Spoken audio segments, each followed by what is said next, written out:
1 2 1 2 1 2.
Yeah.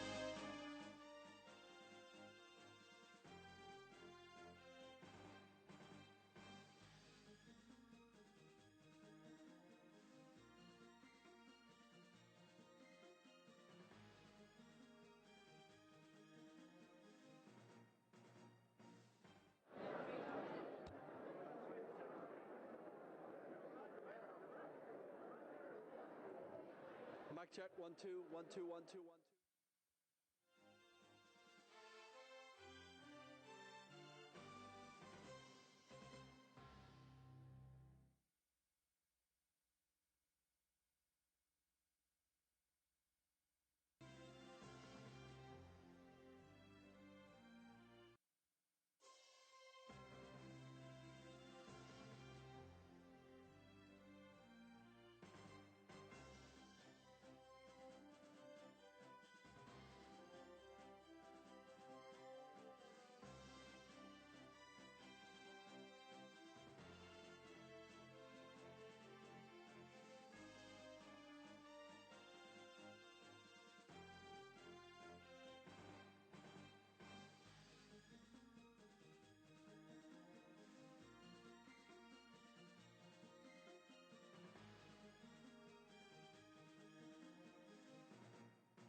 race for Florida's governor comes down to this. Two men who had the job both want another chance at leading the Sunshine State.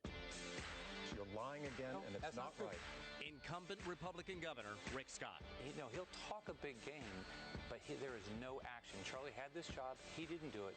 And former Governor Charlie Crist, who served his first term as a Republican. This time around, he's a Democrat. I'm the same guy I've always been.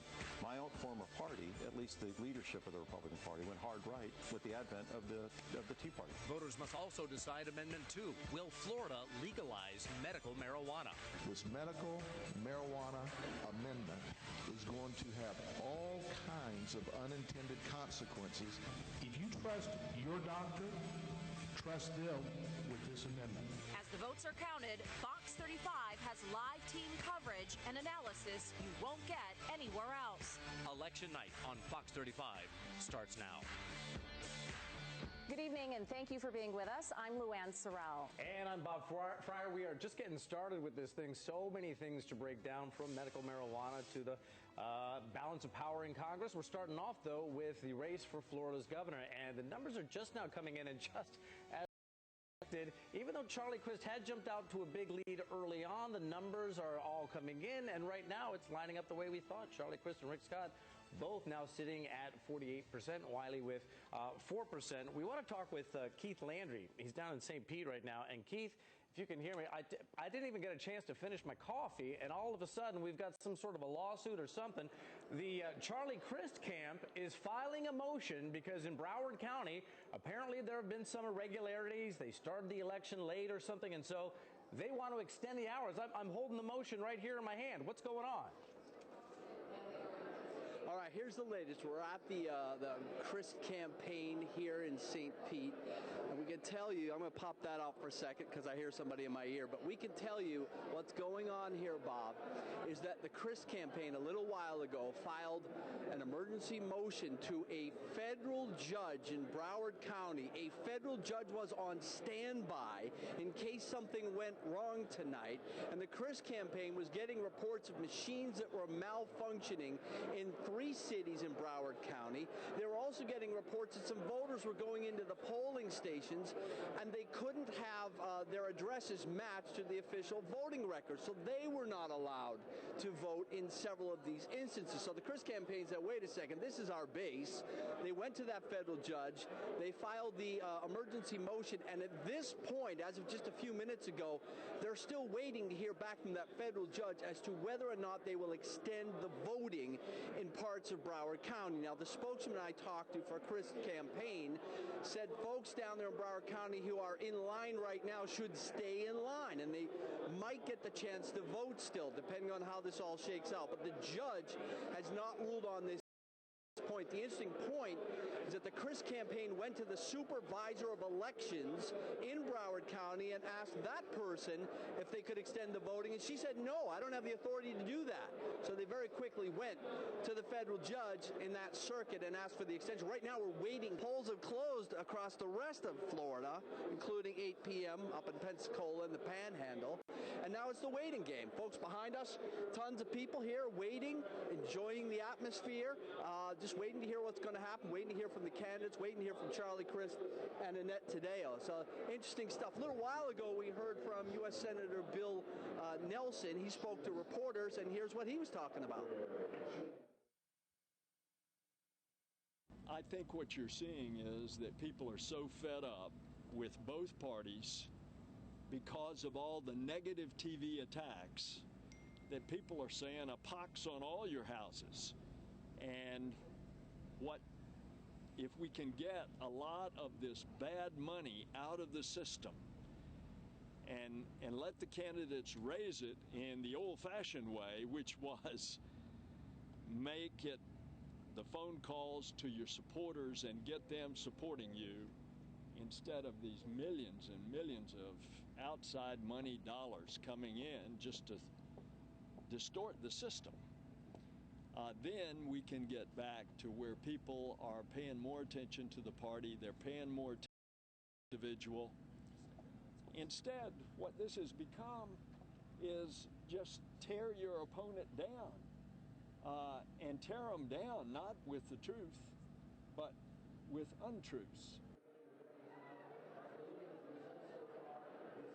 I ran into Senator Nelson while I was getting a can of soda. He said he does think that Charlie Crist will win tonight. I said, by how many points? He said, I don't know.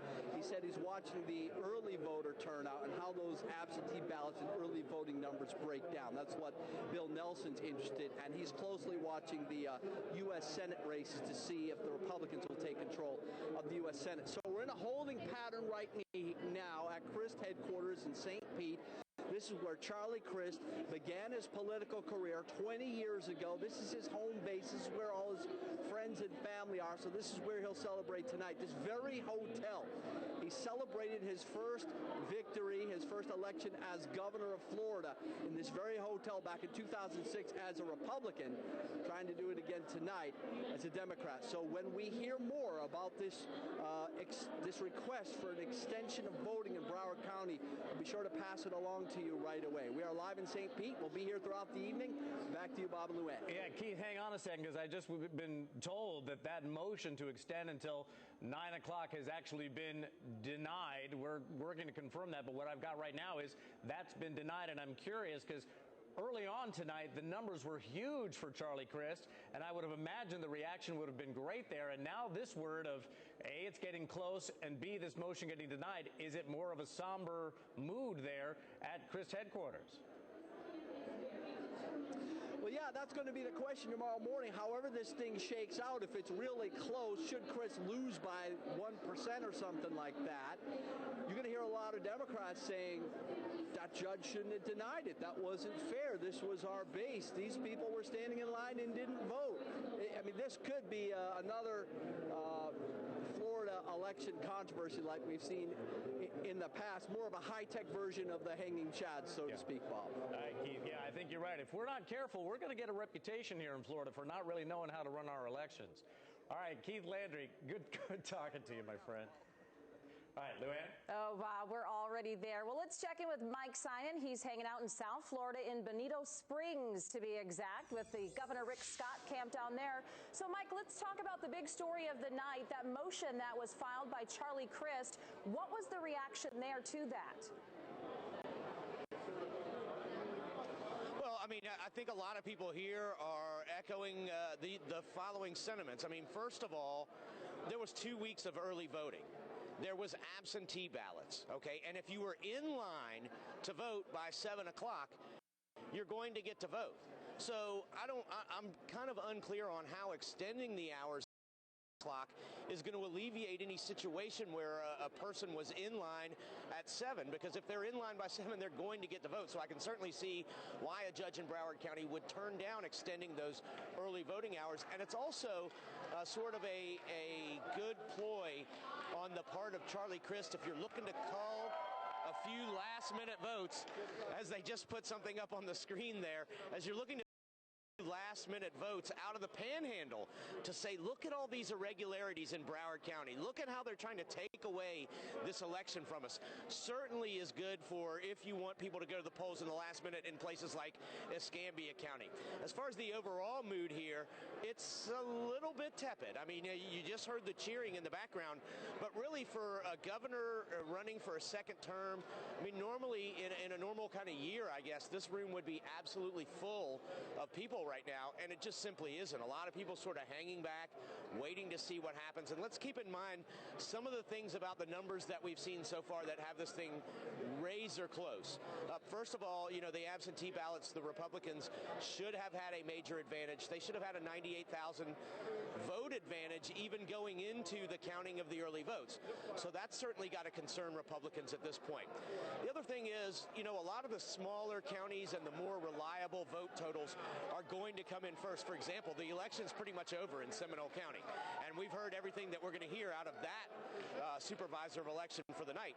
But in a place like Broward or Dade or Palm Beach, vote heavy and vote Democrat areas, they're also the most difficult to tabulate accumulate, if you will. So it's going to take a long time for those votes to come in and be tallied, and that may not be good news for Governor Scott. The real question here tonight, I think, is what's left in the Panhandle going to be enough to overcome what's left in Dade, Broward, and Palm Beach counties? And that's certainly a question right now that I think concerns the Governor Scott folks.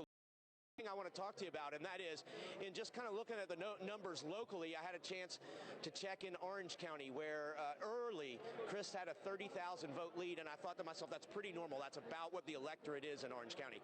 But then when I went to Seminole County, the lead there for Governor Scott was only 10,000 votes, where Scott Plakin, for example, cruised to an easy victory in his state house race. Bob Cortez easily outpaced in the Seminole portion of his district Karen Castor-Dental.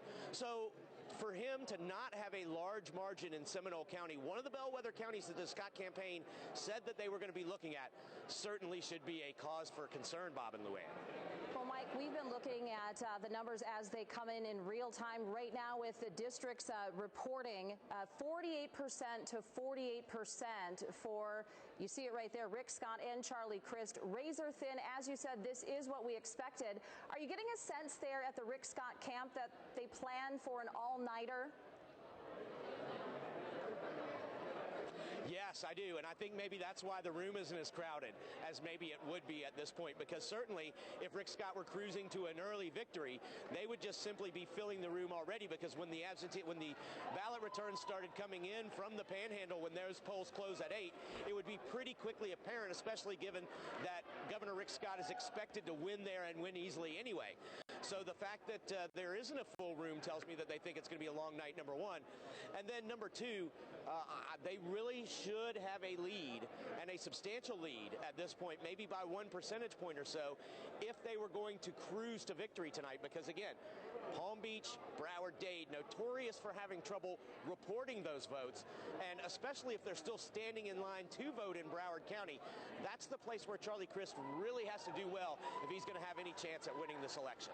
Mike Simon, thank you. We'll check in with you here in a little bit, but now, Bob, let's send it over to you. Yeah, we got our expert analysis right now. Susan Clary used to be campaign manager for Jeff Ashton and Alan Grayson as well, and our district, our commissioner, what am I doing? I'm killing you. I'm sorry. Yeah, I'm sorry. So sorry about that. Our state rep, District 52 from Broward County, Rich Workman. Great to have you guys here.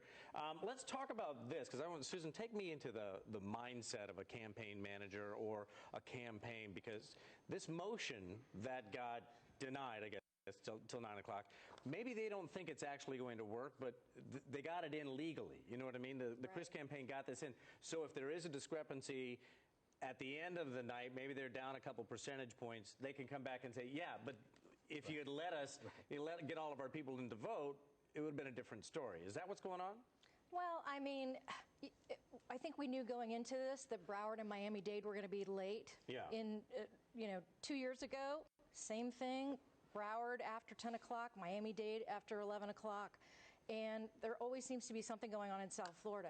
In this case, they said that the voting machines weren't running for the first hour and a half. Right. And this makes the case for filing this with a federal judge. I don't know whether it'll matter. Right now, the race is too close to call, and we've got a long night ahead. Well, Rich, it's good to have you here, because Rich is very calm right now, because he's ballot tonight, but unopposed. So congratulations on your massive win. No one will vote against me tonight. No it's one will a vote nice against feeling you tonight. Now, there's a reason, though, that it's surprising, I suppose, that we're having problems tonight, because 2 years ago we had these massive long lines, and things were put into place to make sure that didn't happen again. People had plenty of time to get out there and vote. Early voting was tremendous, and now we've got long lines down there in Broward County. Didn't the governor put this into place to make sure that we didn't have this problem? You know, it really is all a game, and it's really upsetting, because tomorrow the news will be that Florida once again has voting problems. Yeah. We have 14 days of early voting. It's no surprise you can vote between 7 and 7 on Election Day. I don't know, do we just open it up and say, well, in the next 2 years, come by at some point and vote? We have enough time. Yeah. What we need is people to be more energetic and get out there and vote. You can do it by absentee. You can do it by early voting. Sure. You can do it on weekends, or you can come into the polls. So I honestly believe that this was something the Crist campaign planned a long time ago, just to get the momentum going in case it's a really close finish, but not close enough for the automatic recount, which of course, if it falls within 0.5%, Florida law says automatic recount, right? So if it falls at 0.6, 0.7, this will be what they use to get a recount in some of these counties. But more importantly, as I told you I was going to say, Debbie Thomas, all right, has become the new, the new city commissioner over in Melbourne. So congratulations to Debbie. Okay. Listen, I got to cut in here and say, because, you know, real quick, Representative Workman, you know, if you're a person who expects to vote at 7 a.m. at your precinct in Broward, and that's what you do on Election Day every 2 years, and you show up there and you can't, it should be open when you expect it to be open. Yeah, so. It's almost the same county with problems. It's interesting. It is interesting. Susan, Rich, don't go anywhere. Next hour and a half, we'll be checking back in with you. Right now, we need to check in with Luann and Holly Bristow. The other big issue on the ballot this evening is, of course, Amendment 2, medical marijuana. Here are the current numbers: 56% yes votes to 44% no. Now, of course, 60% of yes votes needed to make medical marijuana legal here in the Sunshine State. Let's check in with Holly Bristow. She is in St. Pete with the United for Care rally. Another close one, Holly. People are feeling very excited and very anxious. They're handing out these buttons, vote yes on 2, and they've got a nice little party going on back there. It's a little quiet at the moment. They just brought out some hors d'oeuvres, so people are talking, but the second some updated results come in and giving the number of precincts and where it is, a couple of times it showed vote yes on 2 or Amendment 2 being up to more than 60%, so you'll definitely hear some cheers from the folks out there, and then they'll quiet down and go back to eating until they get another update again. They're very anxious. There are several people here who have used marijuana in the past. It's worked for them, and they believe that it definitely can work for more people here in the state of Florida if Florida does get that 60% of the voters to vote yes on 2 tonight. Luann. All right, Holly, thank you. Another look at the numbers there. 56% in favor of medical marijuana here in the state of Florida compared to 44% who are not. Let's bring in political blogger, conservative blogger, Jason Hoyt, and political writer, Retta Peoples. Thank you both for coming in tonight. Thank you. Are you surprised that this medical marijuana amendment is so close? Is this what you predicted? Actually, yeah, I think it's a pretty tightly contested issue. To get that 60% hurdle is a pretty big hurdle. I've heard a lot of chatter over the last several months, a lot of the arguments, but to say it's going to get that 60% hurdle, I think is a pretty big hill to climb. 28% reporting, is that what it said? Yeah, I believe that is the case, 28% so far. So this really still could go either way. Retta, you're out there, you're talking to the community quite often. What was your sense here when you talked to people about if this was a medical marijuana issue, or if as opponents were saying, no, this is going to open the door to recreational use as well? Yeah, this was really, really interesting. And one of the interesting things was John Morgan came into this thing, you know, he hit it hard coming in. And then all of a sudden at the end, the opposition came in. And that's when we really saw people coming out and campaigning against this. So it's very interesting. It's kind of what I would think would come in.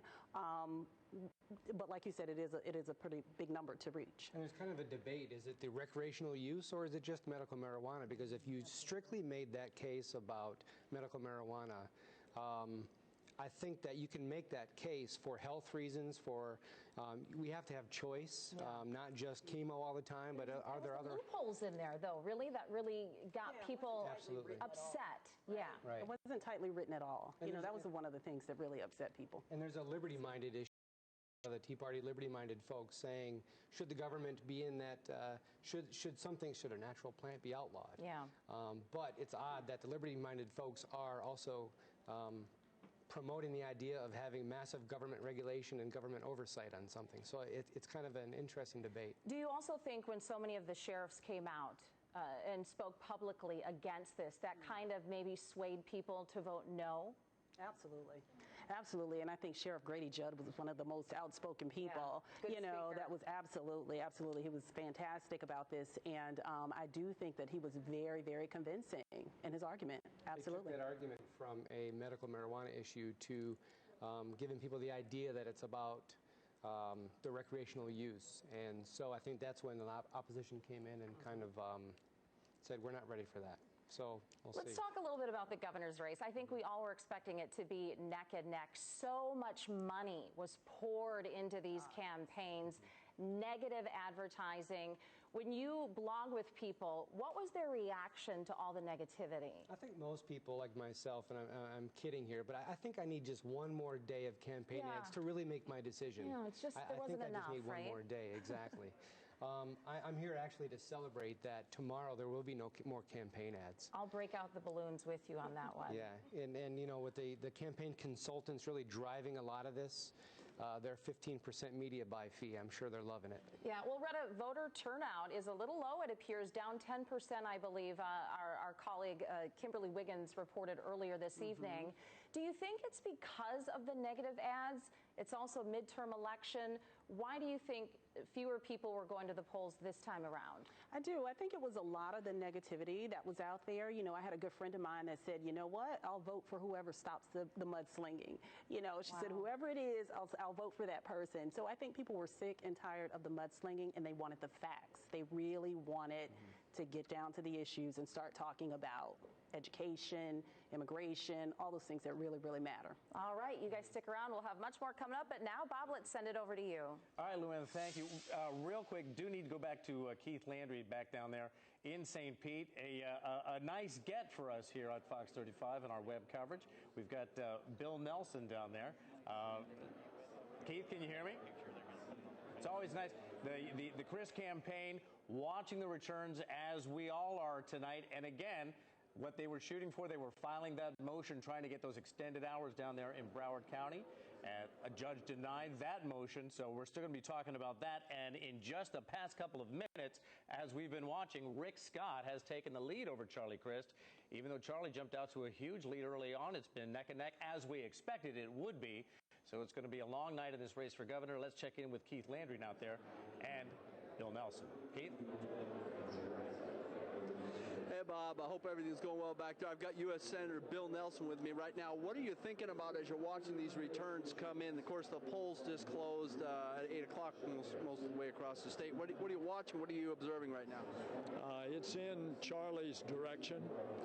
The early votes clearly were an improvement for the Democratic nominee compared to 4 years ago, and that's a very good sign. And I think you see the buoyance and optimism that's right here in the room right now. So there was an issue down in Broward County where folks were having some trouble voting, some malfunctioning machines. The Chris campaign asked for an emergency motion in order to extend voting. That was denied. What are your thoughts on that? Well, apparently the judge didn't think that it merited keeping those polls open until 9 o'clock. However, anybody in line at 7 o'clock, they will still be able to vote. Do you feel like that was a good compromise? In other words, when we wake up tomorrow morning and potentially we have an answer on who won or who lost, do you think we'll still be talking about that, or do you think the headline will be something else? That's probably only a few hundred votes, so if it ends up not being close, it won't be an issue. If it's razor thin, then that's another question. All right, Senator Nelson, I know you are watching the U.S. Senate races very closely to see if the Republicans take control of the Senate or not. Thanks for being here tonight. We'll check back in with you a little while ago. So that's where we are right now. The folks are just watching the votes come in on the big screen, and they see the percentages on each side, and this is the same as every election year. But Chris has a history of winning the governor's race while at this hotel 6 years ago. We'll see what happens tonight. Back to you. All right, Keith, thank you. We do have some that we can start calling right now. And right now, Pam Bondi, we can call here, will be reelected as Attorney General. 55% over Mr. Sheldon there, 42%. So again, Pam Bondi, another term as Florida's Attorney General. A bit of a shocker right now. Early on, Linda Stewart is conceding right now to Mike Miller. This was a fairly hotly contested race, got pretty negative here. Remember Linda Stewart, former Orange County, but now will not get that second term in the Florida House. And so that's a bit of a shocker right now. Linda Stewart right now conceding to Mike Miller. Want to head right back out to Mike Sinan right now. Bonita Springs, he is with President Herodopoulos. Mike. Yeah, good evening. It's an old friend of Fox 35, a guy who I purposely have not called and bothered in the hopes that in one of these situations you might talk to me. Former Senate President Mike Herodopoulos joining us now. And Senator, first of all, just your reaction to the Charlie Crist campaign making that emergency filing to try to get voting hours extended there in Broward County. Well, desperate people do desperate things, and results in Broward not to their favor as they anticipate. They expected a much larger turnout in Broward. They're looking to change the dynamics of the race. Clearly, it failed.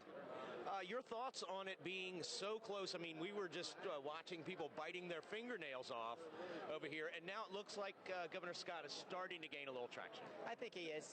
Again, those three counties, Broward County, Palm Beach County, and Miami-Dade, are key for Democrats. Barack Obama swept them 2 years ago to victory here in Florida. With those as they were today, it looks a lot better for the Scott campaign, especially as we're looking for those panhandle numbers to come in strong for Governor Scott.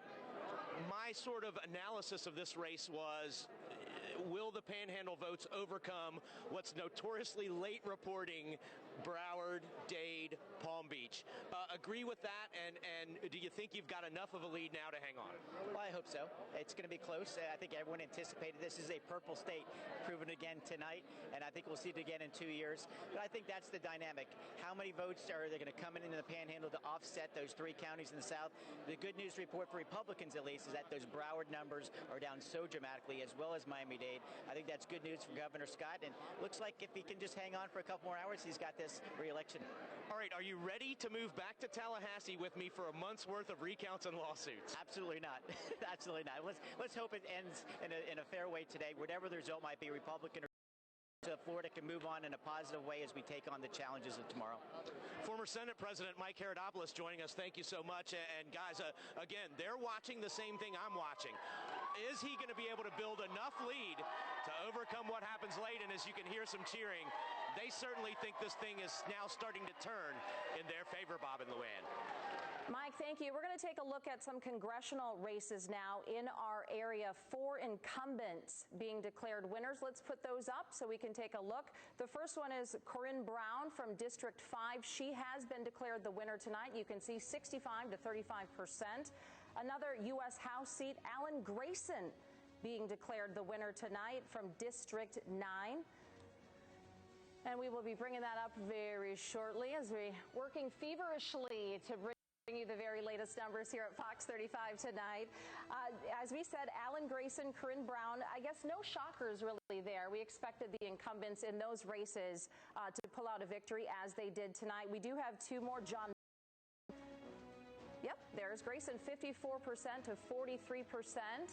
Looks like he won by about 10,000 votes there in District 9. Here's John Micah, 64% of the vote, beating Wes Newman, who only got 32% of the vote. They are in District 7. And one more I believe we have for you tonight, a U.S. congressional race from our area, District 3. Ted Yoho winning with 65% of the vote. I want to send things out to Kimberly Wiggins right now. She has been keeping a very close eye at the turnout in Orange County. She is with the Supervisor of Elections tonight to talk more about that. Kimberly. Good evening, Luann. Yeah, turnout has been steady all day. No major issues to report, but with more on what's going on, let's turn to Orange County Supervisor of Elections, Bill Cowell. So, Bill, let's talk about turnout. Exactly what did you see in Orange County today? Well, I'm pleasantly surprised and happy. More voters came out than I expected, so we're going to be over 40% turnout, and that's a good thing that people took the advantage of going and voting today. Now, we also saw large numbers when it came to absentee and early voters. How did that affect numbers today? Well, one of the things I think we're going to find out again, Orange County's trend is going to be more people will early vote and absentee vote than go to the polls, because I believe this will be our second election with that statistic. We saw that we have about 100,000 more registered Democrats this year. Do you know how that compares to, let's say, 2010 when we had a similar race? Well, again, I think Orange County has shifted more in the 4 years to be a more Democratic majority county. And again, I think it's indication of people's interest in not being part of a party where you're seeing the others growing, and that's making a big change because others is the second largest group in Orange County. And again, it looked like things ran smoothly today. We didn't hear of any major issues, a few minor ones. Anything that you could tell us about? No, I mean, we're down now. Here we are at about an hour and a half after the election, and we got just a handful of precincts that are still finishing up, and that's a good thing that the voters came out to vote. And then on the other hand, the canvassing board is finalizing the last of the absentees that came from the post office and through the front door right before 7 o'clock tonight. So we're on track. We're reporting to the state and feel good. And speaking of finishing up, do you think tonight will be a long night, or are you hoping you'll be able to wrap this up soon? No, I think our staff is working with the precincts that are still needing to finish the voting and close down, and then the canvassing board is just going through the methodical process that it has to go to. You know, everybody wants instant results, and in this case, we're not going to go by speed. We're going to go by accuracy of the vote. All right, Bill, thank you so much. All right, there you have it, guys. We will continue to stay here and bring you the latest as soon as we get it. Back to you. Kimberly, great to hear that voter turnout was higher than he expected. Thanks so much. We'll check back with you throughout the evening. For now, though, Bob, over to you. Lou Ann, thank you much. Of course, the big story nationally is whether or not the Democrats are going to be able to hold on to the Senate. Will there be a change in the balance of power? Right now, let's check in with Ann Keel, about 60 feet away from here in a studio right next door, Studio B. She's sitting there with our friend Frank Torres. Hello, Ann. Hey there. Well, Frank Torres, political analyst, is joining us here tonight to talk about this balance of power and perhaps a shift in power. We know right now the focus is on the Senate. Senate Democrats obviously have an edge over Republicans, but as we can see on the board right here, 36 seats up for grabs. The numbers are starting to make their way around the circle, of course, and Republicans seem pretty confident that they can get 6 additional seats and they can take control of the Senate. What are your thoughts on this? You know, they have a good reason to feel comfortable. A lot of the states that they're trying, or a lot of the seats that they're trying to take tonight have been turning redder over the previous years. You've seen them take a more of a conservative slant. This is partially because of the president's lower approval numbers and controversial issues like the Affordable Health Care Act. But they feel comfortable because they've got good candidates running in those seats where there really is a shot that they could take those. Important races in places like New Hampshire, North Carolina, West Virginia, which they won just a few minutes ago. You're seeing them make a real strong claim for the Senate because they know that if they can take that, if they can have both the House of Representatives and the Senate, they can make some real big moves in Washington heading into 2016. Right, and we were talking about, too, earlier, the vulnerabilities with the Democrats. You know, you mentioned there perhaps the President Obama's approval ratings might have an impact on what's happening in Congress. Also, we talked about the possibility that where these races are, these competitive races, they tend to be in more conservative areas. Right, and you're seeing them not only hold, you're seeing the Republicans not only hold conservative seats, where they're supposed to win, but also areas that benefited from a strong Obama turnout in 2012. The president turns them out like no other, so he was able to turn out his base to take what would normally be a conservative seat or a safe Republican seat and flip them in the previous year. Now, with the change of the tide, with the mood in the country and some of the issues affecting Americans, Republicans are starting to make that move again. It's a cycle, and I think you're starting to see it work in the Republicans' favor here this evening. And I think a lot of Central Floridians are probably asking themselves right now, why do we care? Why do we care? Florida's not in this battle right now. But when we talk about possibly the Republicans taking hold of the Senate, what does that mean for all of us? Yeah, there's one of the things lacking, besides a really exciting governor's race, is a Senate race. We've had it with the last couple of election cycles. In 2010, Marco Rubio was elected. 2012, Bill Nelson reelected. So we had high-profile Senate races in previous years, but that's missing this year. The reason why Floridians and Central Floridians should care about this is because if Republicans can take the House and the Senate, then perhaps they can move some bills to the president that they can actually agree on. We're talking about actual progress in Washington. Now, whether Republicans and the president can work it out to whether the bill gets signed is actually, is very much up for debate. But there are little things they can knock out, that they could both agree on, that issues that could positively affect Americans. So, it could be a positive sign, especially with the president heading down the home stretch of his term and thinking about his legacy, just getting out the things you can agree with it, even though agreement in Washington is a very, very rare thing. Could we say it could even have an impact, perhaps, on the next presidential election? Or are we going too far in that? I mean, if we end up with a Republican president and Congress is all majority Republican as well, what would that mean for our country? It's never too early to look for 2016. Everything we're seeing here tonight is just prelude to what is going to be a huge 2016 race. I think all this is just sort of like an appetizer before the main course. You'll see Senator Rubio looking at the mood in Washington. You know, he says he thinks he's ready to be president. We'll see how much longer Bill Nelson sticks around. If it's an all-Republican Senate and he doesn't think he can do much, he's well past the age of 70. Maybe he might look at retirement, which could open up another seat. So the Republicans taking the majority in the Senate today would really be the first domino in a long, long effect of possibilities that we could see coming up in the coming weeks. Thank you, Frank. And of course, we'll continue this conversation, but for now, we'll send it back to Bob. And thank you very much. Very fortunate, as always, here on Fox 35. We get to tap into the folks at the Orlando Sentinel and take names, as we often do, with our friend Scott Maxwell there. Scott, can you hear me? Absolutely. Hope you're doing well, Bob. Good to see you. Before I came out here tonight, I printed up the list of all of the people that the Orlando Sentinel was endorsing. And so far, y'all aren't doing so well. Let me run down a list here. You picked George Sheldon, and Pam Bondi is going to be our new Attorney General. Charlie Crist, okay, but he's not winning right now. Anything in this election so far that is surprising you? Yeah, it's basically it's a bloodbath for the Democrats here in Central Florida and Florida. I think first of all, we can start with the congressional incumbents, which I think our paper endorsed every Republican running for Congress. Yes. But basically every Republican, every incumbent in Congress, they're back through. So there's not much happening there. But yes, George Sheldon and Pam Bondi, that was a close race. I think the Democrats missed a real opportunity there, but they didn't. Pam Bondi, I think, has already been declared the winner. Mm-hmm. If there's a local storyline here, it's that Democrats in the legislature had made big gains 2 years ago, and it looks like that is going to all be completely wiped away. There were four Democrats that won seats 2 years ago. It looks right now like all four of them are getting bounced out of office. And Scott, medical marijuana, it seems as though the returns that are coming in, people want it, but not to the tune of 60%. Right. So those who are opposing it, Grady Judd, did just enough to perhaps defeat this, at least so far as the numbers we're getting early on. Yeah, you're right. I went ahead and tweeted that out, that I was calling that one dead very early on, because I started looking around from counties to counties, and I saw exactly what you said.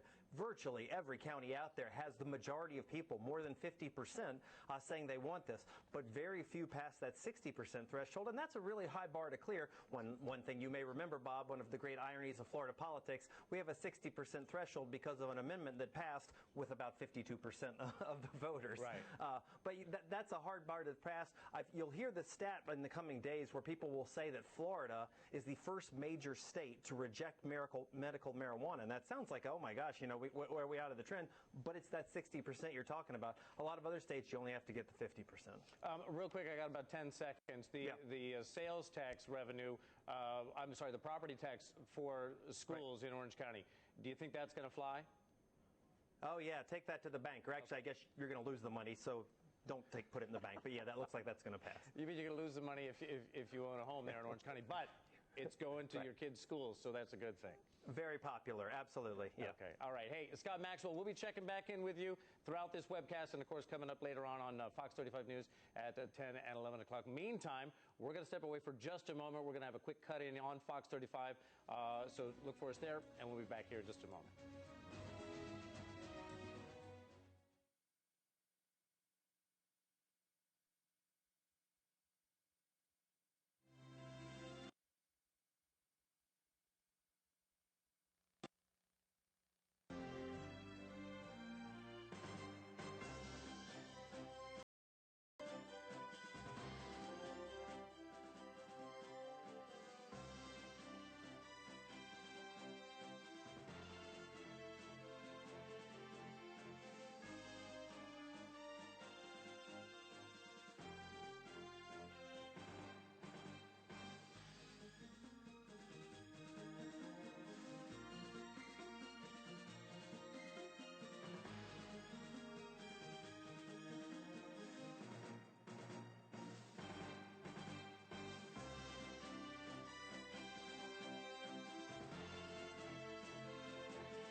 Welcome to this Fox 35 Election Night Update. I'm Bob Fryer. And I'm Lou Ann Sorrell. Let's get you caught up on the big races across Florida.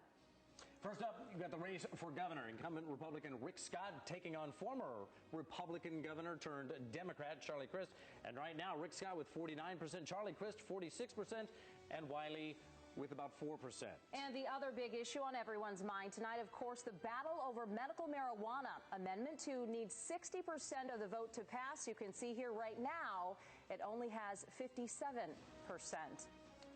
And Attorney General Pam Bondi, by the way, also winning re-election, 56% over Mr. Sheldon at 41%.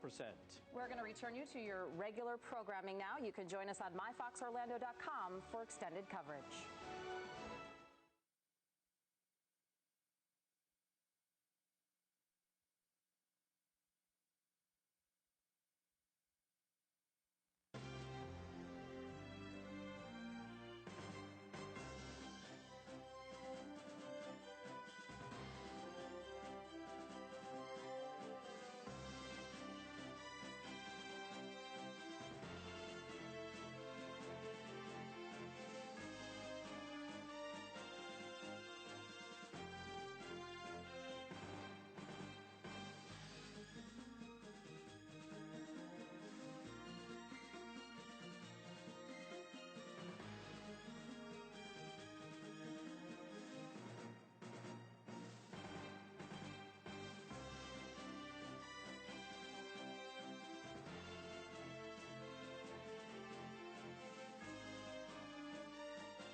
Welcome you back to the election night coverage here on Fox 35, streaming on myfoxorlando.com. Thank you for being with us. We've got our experts all around the studio tonight. We'll be checking in with them in a moment. Right now, I want to look at those numbers as we slowly pan back. That's a very beautiful slow pan back, revealing Susan Clary and Rich Workman here, two of our experts. All right, now that we've done that beautiful shot, let's take a look. All right, Amendment 2, medical marijuana, it needs 60% to pass. Right now, that's not happening, falling about 3% shy. So Amendment 2 so far, while seemingly popular with voters, not popular enough to be added. So we also want to look at the governor's race, Rick Scott, Charlie Crist. It's very close right now. Rick Scott pulling away a little bit right now, 49% to Charlie Crist, 49% to 46%. And Adrian Wiley with 4%. Susan, we were just talking about this. Does this surprise you? Because as we go on in the evening, you would start to think that those Democrat numbers would start to come in, wouldn't they? Well, I mean, you know, history would show us that the Panhandle numbers come in first and South Florida comes in late. South Florida is predominantly Democrat, so those numbers will help Crist. But anything with the problem that, you know, early voting didn't happen, or at 7 o'clock this morning didn't happen. They want to extend the voting. You know, there were some irregularities in Broward County. No, that's true. I don't know what's going to happen with that. Right now, the judge is denied. To go to 9, yeah. Right, to do that. But it's interesting. It's been really close all night. Rich and I were talking. Every time we refresh the screen, they're in within 100,000, 150,000 votes, which is still very close. Now, how close, Rich? They need to be within a half percentage point if they want to do a recount, a half point. Yeah. Automatic recount. Automatic recount. Yeah. Do you see that happening? Not with these numbers. No. You know, we all knew that it was going to be very close. And as the night goes on, the Democrat will pick up points as the southern counties do begin to report. So we're seeing this gap widening because the northern counties or Panhandle, they've all completed their tallying. Broward County has completed theirs, my home county. But this is a bigger lead than I think we thought we were going to have at this point of the night. So what has been nervous optimism is becoming a bit of excitement right now, and I certainly am feeling it because this is a tightly watched race. It means a lot for the state. And the coattails are showing throughout the state where Democratic incumbents in the Florida House are losing left and right. Let me ask you, this is sort of an unusual question. I've met both these guys. They're decent fellas. Why has this race become about vote for the guy that you dislike the least? Why are these guys' unfavorabilities, why are they so low? What happened here? Going into the race, Scott's numbers were not good. And as you know, Chris has changed parties. That's it for him. It's the flip-flopping for him. Right. Yeah, okay. So in a lot of people's minds, it was, you know, the lesser of two evils. Not for the two of us, of course. We love our candidates. Well, I find that, and you're right, I've heard that all through this election. But I tell you, people always tell me as an elected official, man, I just wish we could get somebody that would campaign on one thing and do what he says he's going to do. Right. Rick Scott is that guy. He campaigned on one issue. I will bring jobs to Sunshine State. Give me 7 years, I'll give you 700,000 jobs. Yeah, but the jobs, okay, because this is what I asked him, and when he first came in, because he's campaigning on the fact that Charlie Crist lost all of these jobs, but he was governor at the time of a national recession that lost jobs everywhere. We're not an island. We're a peninsula. You know what I mean? So, and with the recovery, Rick Scott got some benefit of that, too. Right, because the recovery is just all natural. The fact that we're the second fastest growing state out of the recovery has nothing to do with the pro-jobs movement of Rick Scott and the Republican leadership.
if it's a defeat for the Democrats tonight, perhaps it's a victory for the American people, in the sense that if the House of Representatives, Congress, and the House of Representatives and Senate are all in Republican control and the White House is Democrat, it almost forces the two to work together.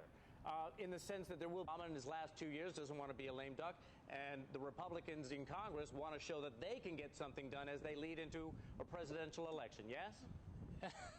That's a great point. I think Washington, D.C. in general is a very happy and sometimes not so happy dysfunctional family. But if you have a Republican Senate and a Republican House and you have a Democratic president, like you suggest, maybe they have to work together, or perhaps President Obama becomes quite a bit of a lame duck president, perhaps earlier than he expected.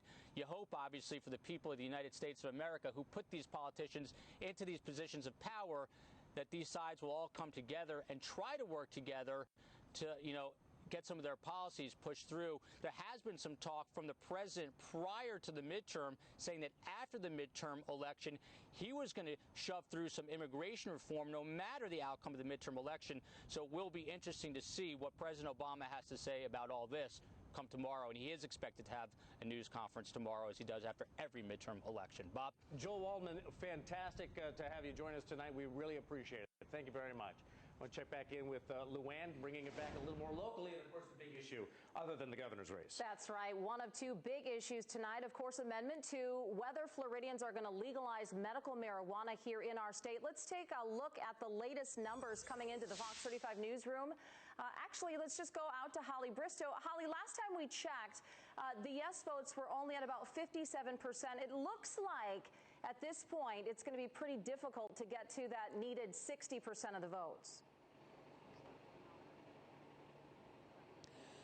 At this point, it's just a matter of how many precincts are in, where the precincts are coming from. And as a lot of people keep on saying, if the young folks are voting, this is obviously a very important issue to many people. A lot of people felt strongly enough to sign the petitions to get this on the bill for the voters to take a look at. Two of the people who are big proponents of Amendment 2 are Mariah and Renee here. Both have children who are dealing with some pretty serious medical issues, and both of who have children who have been out to California and have gotten treatment with cannabis. Tell me about that.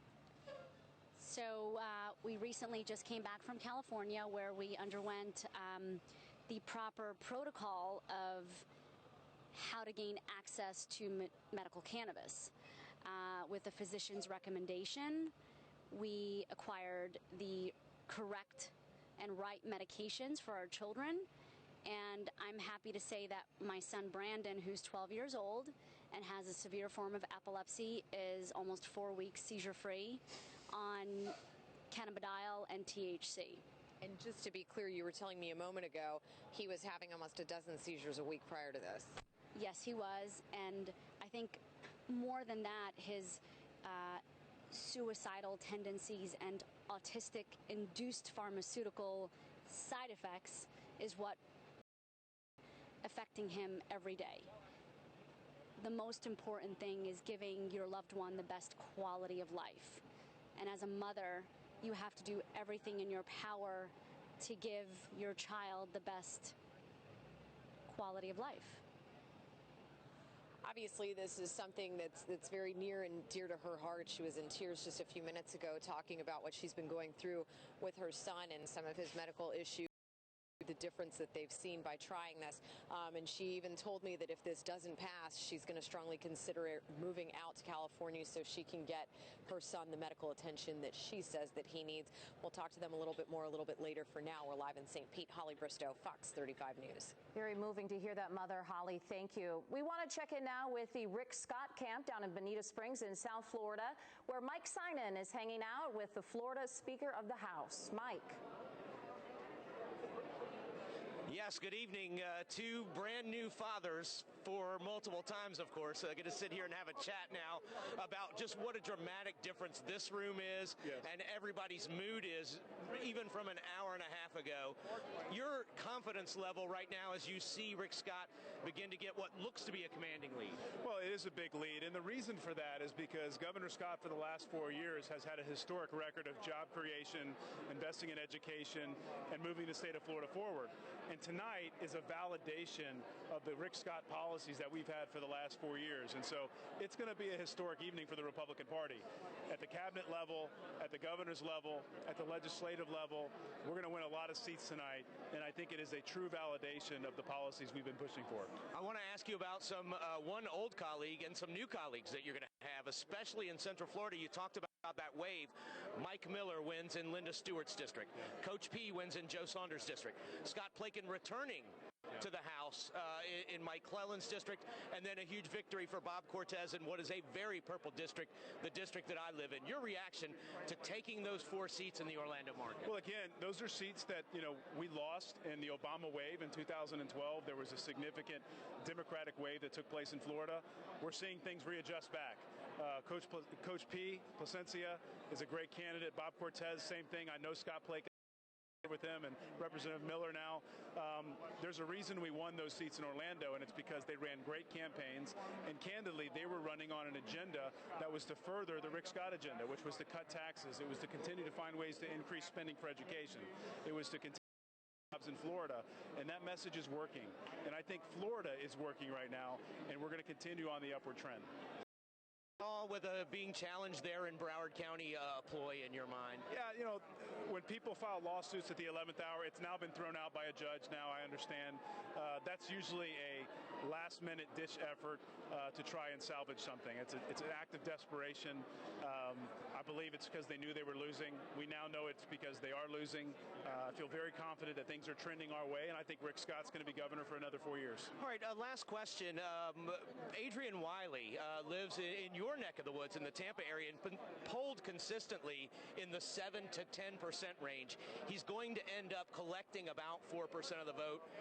In your mind, did those people peel off to one of the 2 candidates, and why do you think he didn't do as well? Well, I don't know, Mr. Wiley. My assumption is people felt like a vote for him was kind of a lost vote. There was no chance of him winning, and I think a lot of those libertarian votes tend to side with Republicans, and if they were not going to vote for him, I think they felt like they were going to vote for Governor Scott. He is the less government candidate in this race, and so when they knew that it would be for lack of a better term, kind of a lost vote for Mr. Wiley, they felt like a vote for Rick Scott can make a difference, and come to find out, it really has.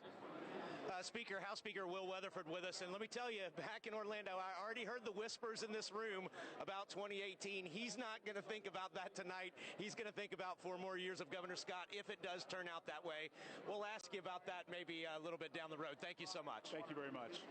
Guys, we'll continue to watch as the final votes come in from Broward Data and Palm Beach County, and we're looking at the same thing. Can what's left in the Panhandle continue to outpace what's left for Charlie Crist in the southern part of the state? Mike, thank you. Taking a look at the local races, interesting. We've been having a conversation here, and when you look at the congressional races, the Republicans won huge. Big gaps over their Democratic opponents. Attorney General Pam Bondi won big tonight. You've been looking at your tablet. Yeah. Tell me why you think the race is so close between Crist and Scott. Why isn't this a blowout? Why isn't Scott winning by, a huge margin here? I think that's something very important to look at when you look at Jeff Atwater, Adam Putnam, Pam Bondi. They're all 55 to 60% of the vote. And you look at the congressional races, as you said. Well, why isn't Scott running away with this big Republican sweep that's going on across the country? And I think that he's really hurt his base. We were talking about that. He hurt his base a little bit. He hasn't come out strong enough, I believe, with Common Core. Against Common Core, I'm sorry. Okay. I don't think that a lot of people in the base think he did enough to fight back against Obamacare, which an overwhelming percentage of the majority of the campaign ads have been against Obamacare. And I don't think that Rick Scott really was strong enough against Obamacare. We're looking also, and it looks like Adrian Wiley had about 4% so far of the vote. Do you think that's hurting Retta Scott more or Crist more? I'm not really sure. It's that 4% can kind of go either way. It may fall, if he wasn't there, it could fall towards Scott. It could fall towards Crist. Why do you think this race is so close tonight? We see Republicans winning across the country. Here, it's very close. Taking a look at the numbers once again, 49 to 46%, but we're hearing, a large majority of the districts, in the precincts in South Florida, which tend to be more Democratic, haven't reported yet. Why do you think this race is so tight? You know, I think people are not voting straight Democrat anymore. They're not voting straight Republican anymore. They're just really looking at this particular race and looking at the facts. So what do you guys think? I want some predictions here. Do you think we have a governor tonight? Do you think there'll be a recount? So. I think we've got Governor Scott. You think it's Scott? I do. Jason? I agree. I think it will be. It's 2.5 percentage points difference right now. But again, that 4%, there's reasons why they did not vote for the 2 main ticket. Let's go national here and talk about the Senate race. The Republicans hoping to change the power of the Senate and get at least 6 seats. They need to do that. Do you think that's going to happen tonight? I think it's very much a possibility. Obviously, this big wave that we're seeing, and then I'm kind of refreshing my screen on some of the national numbers, and they're really heading in that direction. I'm really curious tomorrow, what is the plan? Because as Rich talked about, Bob talked about, it's going to force a Republican House, Republican Senate to work with the Democrat president. And what are all the campaign ads about? Get rid of Obamacare. Well, wait a minute. Now they're going to negotiate, and they're going to come up with something in the middle? Mm-hmm. What's that going to end up with? So I think that the Republicans might be afraid to lead on the next 2 years because they're going to want to go all in and not have any of the credit or discredit based on what happens over the next 2 years to run in 16 to take the presidency. Yeah, it just seems like people get so upset with, both sides here.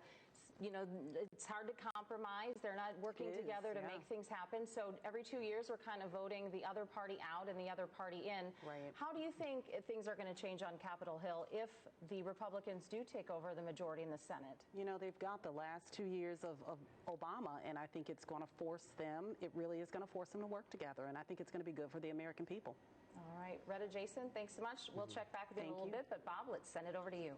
Okay, we've got a lot more numbers to break down. We're going to check back in with the national numbers, see how that balance of power in Congress is going. And, of course, we'll continue to talk with all of our experts here during this streaming coverage here on myfoxorlando.com. And look for updates. And, of course, coming up at 10 o'clock on Fox 35 News. We're back.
And we want to welcome you to this Fox 35 Election Night Update. I'm Bob Fryer. And I'm Lou Answell. Let's get you caught up on the big races across Florida.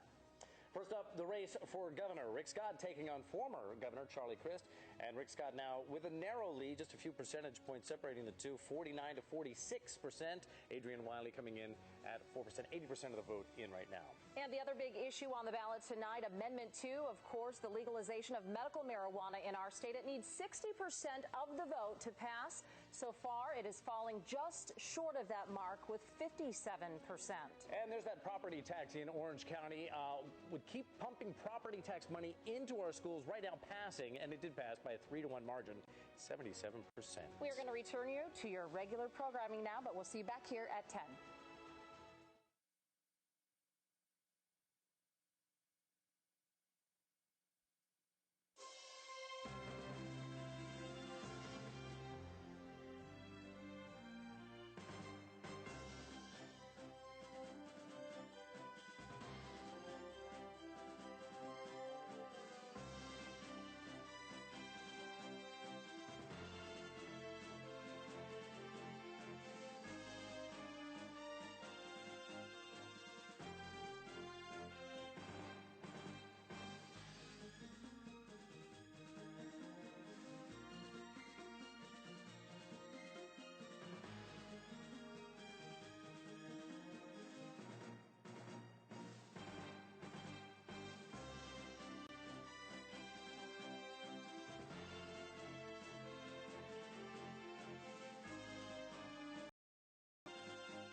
We are continuing our election night coverage here on myfoxorlando.com. We had just talked about the Orange County property tax passing. Let's check in because there's another big school sales tax that's going on, Broward County. How's that going?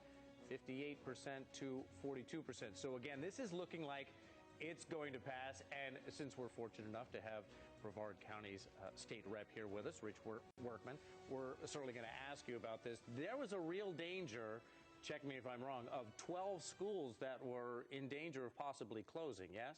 Well, I think the school superintendent put that out there, that may happen, but real danger, no. I think that, when you have schools that are not full, you have to think about closing those schools or what have you. But Broward County suffers under a lot of debt that was put in by the previous superintendent. The Broward County Schools does, that is, short and long-term debt. And so they find themselves really quite crippled by this debt.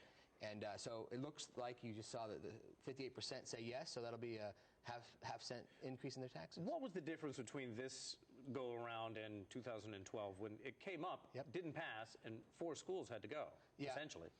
The honest answer is the community got involved. Yes. I mean, they really did. Last time it was ho-hum. I don't think the school board did a good job of getting their point across. In fact, there was a lot of anger. I don't know if you remember the papers, and even I think your article, your program talked about people really upset, feeling that the school board hadn't informed them of the consequences of their action, of their inaction. And so this year, I mean, almost 60% are saying yes, not quite as much as here in Orange, but that's a pretty big number when you consider one of the largest number of retired persons in Florida live in Broward County, right? Big military county, very Republican county. For 58% to say yes to that tax, I think is a mandate that Republicans, Democrats, and independents like to spend money on schools. Susan, I'm going to bring you into this conversation very quickly because as a former campaign manager on to Jeff Ashton and Alan Grayson, obviously with candidates, you make sure that they know, and we're seeing here that one of the most important things to people and voters is schools, education. Now, I think that these school issues on ballots are very popular. I think education teachers and schools have had a loud voice, and people continue to vote to fund schools and to fund the taxes for them. So even when times are a little bit hard, they still know to get out of it, we need to educate our kids. They do. Yeah. All right, guys, real quick, I want to go right out to Ann Keel again over in Studio B. She's looking at the national picture and that balance of power in Congress. Ann? That's right. Of course, we are joined by political analyst here, Frank Torres, talking of power, that possible shift in power. Looking at the board, 36 seats in play for Senate. Republicans already have 44, Democrats 41. When we talk about the competitive races, where are we talking about, and what are the issues that are really driving voters at this point? You know, these are the races that you'll see a lot of our viewers will see a lot on cable television. The ones getting national attention, involving two very powerful candidates. There was a race up there in New Hampshire involving former Senator Scott Brown, who 4 years ago was a big, political figure in the political landscape of that race. Then you had another race involving Kay Hagan in North Carolina. You're talking about races that involve tens of millions of dollars that are being funneled in by interested parties from all over the country, because they know that the winners of these races will have a significant chance to take back the majority in the Senate, and they're also fueled by a lot of very interesting personalities. These are the battles that we don't always get to see here in Florida, but still make a really big difference as far as the way the votes fall in Washington. And as far as the issues, they're issues that affect a lot of us, and I think jobs, education, national security now with Ebola and the ISIS scare in the Middle East. These are things that a lot of people are really concerned about and are important to basically viewers all over the country. Right. We were talking about that earlier. Even though we are not talking about any Florida seats right now, who actually ends up in the Senate, who takes that majority, will definitely play a role in what happens in our future, even in the years to come with that presidential election, even the one that follows up. But we may not learn tonight what is even going to happen. Obviously, the bad words, for some at least, runoffs and recounts. What can we expect? I know they were saying even Alaska, they only count about 2/3 of their votes. And so we may just have to wait even for some of these states until January. You couple this along with the governor's race, we might not be finding out anything tonight. And it's a little bit frustrating, that uncertainty that you don't know what the picture looks like before you go to bed. But you got to let the process play out. And as long as it gets done right, we want to avoid those R words like recount and things, anything similar, any sort of controversies which have people questioning the process. But this has been a very fascinating battle. It's taken place all control of the Senate, which will ultimately, paired with the House, determine the direction the country goes in over the next 2 years. Okay, so we're talking about what is certain. Certain here, and Bob mentioned this a little bit earlier today, we're getting that first wave of 2014 exit polls, and the voters who are polled say straight out they are not happy with the economy. They do not trust a lot of the representatives.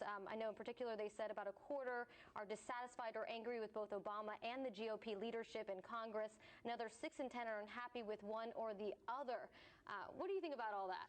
These poll numbers have been low. Congress was polling single digits earlier in the year. The president can't seem to get well into the 40s. People are tired and they're frustrated, and they're getting bombarded with negative advertisements, and they're getting frustrated. They deal with a lot of the problems that that Americans deal with every day. Savvy, so you're not sure what's going on, with their lawmakers, and the lack of progress is what really gets them angry and keeps those approval numbers low. Maybe if the Republicans take the Senate this evening, they can work with the president to knock out the easy stuff, the stuff they can't agree on, and finally get some laws moved. But we'll have to see how that vote all goes down. And I know we're waiting for that 51-49 Senate majority that the Republicans are hoping for at this point. To make that possible, though, they will need 7 seats, not 6. Obviously, that number increasing with a lot of the numbers that are coming out here. But what really can we expect? We're looking at 85% here quickly for us. Well, it's going to go right down to the wire. I think what we can expect is another close finish and another uncertain picture moving forward. We're still going to see what happens. Like you mentioned, Alaska will have to have their votes tallied. We have some states out west that we might not hear about later today. It's going to be very tight, but hopefully we'll have some answers soon and see which way Washington will be heading the next 2 years. Thanks again, Frank, for joining us. Back to you guys in the studio. And thank you. We are getting ready to wrap up our coverage here, but first, this could be a long night. We really appreciate you both coming in. Jason Hoyt, Reddit Peoples. Where can people find you online if they want to continue the conversation tonight? I'm at jasonwhoyt.com, and I also host a show called American Patriots Radio. The next couple of days, I'm going to be focusing on voter fraud and what is the plan from here. Sounds good. Retta, where can people get a hold of you? Wonderful. FloridaSunReview.com is where you can find some of my writings. Okay. And also Creative Street Marketing and Public Relations Group. All right. Thank you both for coming in. Thank you. We really appreciate it. Before we say goodbye tonight, though, we want to get out to the Rick Scott camp once again and check in with Mike Sinan. What's the latest there, Mike? Well, the mood has certainly improved from what it was 90 minutes ago when everybody was very tense. But we haven't heard the sporadic applause that we were hearing early in the night. They're not really concentrating so much on putting up the numbers from the Rick Scott and Charlie Crist race. People are excited as they see Republicans pick up some Senate seats, but really there is some concern and consternation here over what's left in Broward County. That's a hugely Democratic county and hugely important for Charlie Crist and his victory prospects. But they look pretty dim right now. Governor, at my last check, up by more than 130,000 votes, and there are a lot of votes still left, but I'm not all that sure there are that many. So some cautious optimism here, and really just a big improvement over the mood early in the night because, Luann, they were very concerned at one point that Charlie Crist was going to take this election. Now they believe it's within their reach, but they've got a little bit more work to do. Yeah, it looks like there are a few more people behind you there, Mike. Have you been seeing more people come in as the night progresses and the numbers kind of start to grow with it being in favor of Rick Scott? Yeah, and sort of also as it becomes there's a VIP party going on in the back of the hotel, so a lot of the most important people are back there. But sort of as it becomes more clear that this may be a victory party, more people show up, if you know what I mean. So people were milling around sort of outside earlier and maybe going to have a little dinner before they got all involved in a party tonight. But as they're seeing these numbers, they're becoming more and more confident, so more and more people are piling in. When you're speaking with people there at the Rick Scott camp, it is such a razor-thin, close race tonight. Are you getting a sense from anyone about maybe what they wish they would have done maybe a little differently? We know this political race was marred by so many nasty ads from both sides, not just Rick Scott's camp, but also we had the fan gate.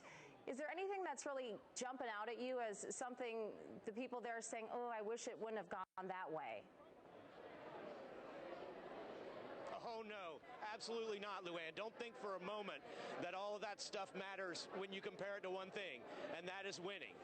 And so the end justifies the means, if you will. I mean, not a single person here is concerned tonight about the way Rick Scott presented himself during this campaign, or whether this campaign was too dirty or negative, or whether Fangate had an impact.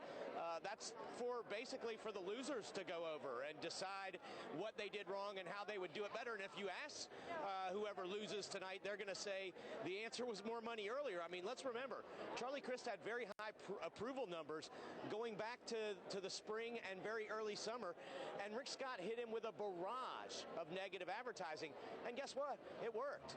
And so, as much as we tend to reflect in the polls that we dislike the negative campaigning, look, it works, and it will continue. And if it depressed the numbers in this election, if the average Joe said, I don't want to come out and vote in this election because I don't like either guy, or I don't like the way they campaigned, or I don't like the negative ads, that's really good for the Republicans tonight if they win, and they'll do it again. All right, Mike Sinan. I want to send things over to Bob. It seems that we have a decision on the medical marijuana amendment. We do. Medical marijuana apparently is not going to pass. 57%. Again, it needed 60% to pass. It's not going to make it. So medical marijuana, at least this go around, we'll see if they try and run it up the flagpole again in a couple of years. But at least on this go around, it's not going to happen. Real quick, this amendment was supposed to drive Democratic voters to the polls. It's not so much happening, but if we get back to the governor's race here, you all are watching the numbers. It's getting closer and closer and closer. Rich, you were saying you're hearing, though, the governor's lead is going to be enough to get him reelected. Yeah, it's looking that way. I'm watching from the House leadership on my iPhone here, and what they do now, what you see on the screen is what's coming in. The reports are 84%, I think 85% have reported. Right. Then we compare that with the historical data on the 15 left, and we say, all right, how many of those are Republican votes, how many are Democratic votes, and statistically, do we have enough in the bank already to begin to get entry? And the numbers currently look as if we're going to be in good shape. And stay out of that less than 0.5%. You're smiling. What is that sheepish grin on your face for? You know, a few minutes ago when Keith was reporting the numbers, it was 130,000. Now it's about an 80,000 difference. So it's tightening. I still think it's too early to call. Okay. I really do. All right. And as far as medical marijuana, 23 states have medical marijuana. Florida would be the largest state to have rejected an amendment for medical marijuana. I'm very proud of our voters tonight for that. Okay. It's a sham, and it was only created by Charlie Crist's boss to get Charlie Crist elected. It gives you marijuana if you have a headache or a hangnail. It's not narrow enough. This state just recovered from being the pill mill capital of the world. Yeah, we don't need to become the pot capital of the world. You won. You're still campaigning on this? That's called piling on. What's going on here? The other thing is 3 states are voting tonight, Alaska, Oregon, and Washington, D.C., to have recreational marijuana. Yeah. So, I mean, it's still very popular around the country. And as we said, we still have the other form of medical marijuana, the Charlotte's Web. So it's not completely... pot's still illegal per the federal government. Yes, but as far as Holly's, the person that she was interviewing, there still is Charlotte's Web that is available. Thank you so much for being with us tonight, and we'll be checking back in at 10 o'clock if you guys would be willing to stick around. Right now, I want to go to Keith Landry out there. And again, Keith, another special guest, Alex Sink tonight. Yeah, 4 years ago, Alex Sink lost to Governor Rick Scott by about 60,000 votes. It was razor close. It was an all-nighter. It's what we're hoping will not happen here tonight. Alex Sink joining me live. Thanks for being here. What are you thinking about right now, 4 years later, as you watch to see if the Democrats can recapture the governor's mansion? Oh, my gosh. Well, I'm just very hopeful. I understand that the votes in South Florida haven't really been finally tabulated, so I'm hopeful that in the morning we'll have a new governor, Charlie Crist. Going to be interesting to watch. Folks have been talking the last few days about the possibility of a recount, about how close this race is in the polls. You went through the recount. As you look back on that now 4 years ago, what do you recall? What stands out? Well, actually, the laws in the state of Florida are that automatic recount if it's within 0.5%, and we kept waiting and waiting, and we didn't quite get there. So I ended up conceding on the next morning. It was like 3 or 4 a.m. or after that, right? Yes, we actually announced that that I was going to bed to get some rest, and that we wanted to be sure every last vote had been counted. And so probably about 8 or 9 o'clock the next morning, I telephoned Rick Scott and conceded. If you had the chance to do a little Monday morning quarterbacking 4 years later, what do you think's different in the way the Democrats ran this year's campaign for Governor Charlie Crist compared to 4 years ago when you were the candidate? Well, you always want to learn, and what we learned 4 years ago was that we really need to work hard on our get out the vote effort in Dade, Broward, and Palm Beach County. Those are the places that are very heavy Democratic votes. We had enough